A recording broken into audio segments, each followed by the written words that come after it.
think we figured out why the window won't go up and down. The motor works, but I'm pretty sure this gear is not supposed to be able to move.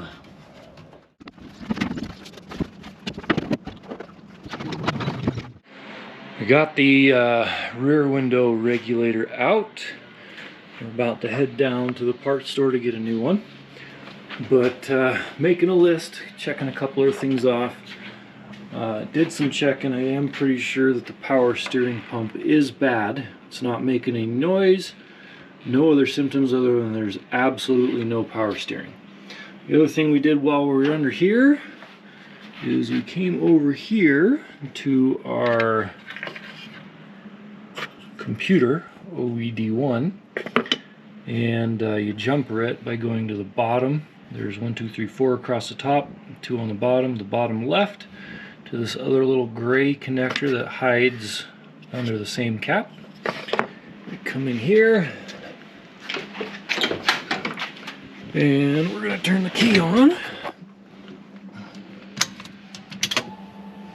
And then watch down right here.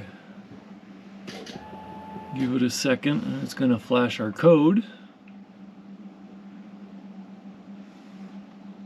1, 2, 3, 4, 5, 6. 1, 2, 3. So, code 63. Apparently that's the TPS sensor, which makes sense because the pedal is really touchy. It wants to kind of bog and die when you touch the pedal, and then all of a sudden it revs way up. So we'll pick one of those up while we're there and start putting things back together and see how she runs. Hey, guess what?